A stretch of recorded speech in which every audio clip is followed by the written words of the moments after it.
நமக்கு நம்முடைய பெரும்பாட்டன் ஹைதர் அலியை நம் பிள்ளைகளுக்கு நாம் சொல்லிக் கொடுப்பதில்லை.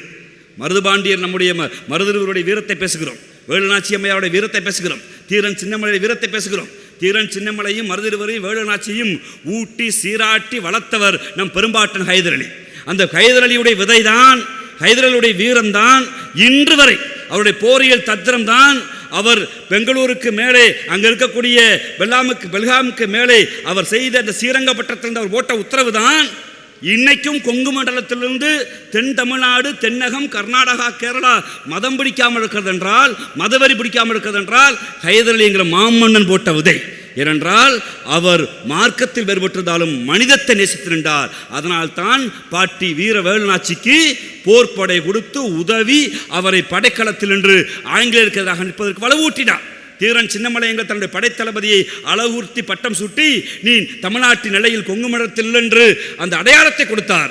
அந்த அடையாள விளிம்பியங்களை இன்னைக்கு கோவையில் குண்டுவெடித்து விட்டது என்று பல பேர் பேசுகிறார்கள். கோவை குண்டுவெடிப்பு வழக்கு வழக்கறிஞராக நானும் இருந்திருக்கிறேன்.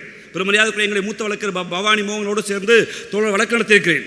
அங்கே இருக்கக்கூடிய ஒரு கோணியம்மன் கோயிலாம் பிரச்சனை சிக்கலுங்கிறார்கள்.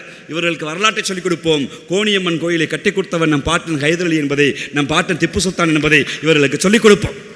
தன் படை வீரர்கள் தொழுகையின் போது தொழுகிறார்கள் என்ற ஒரு இந்து வீரன் கேட்டான் என்பதற்காக கோணியம்மன் கோயிலை கட்டி கொடுத்த வரலாறு இருக்கிறது.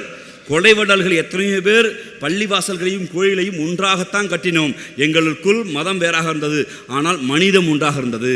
அதைத்தான் இந்திய அரசியல் சட்டத்தின் அடையாளமாக நாம் தூக்கி சுமக்க வேண்டும் என்று நபிகள் நாயகம் பிறந்த இந்த நாளில் நாம் உறுதியேற்க வேண்டும். அரசியலமைப்பு சட்டத்திற்காக யார் வந்தாலும் எவர் வந்தாலும் ஒற்றுமை என்கிற ஒரு விரலால் நாம் அவர்களை அடித்து நொறுக்க வேண்டும்.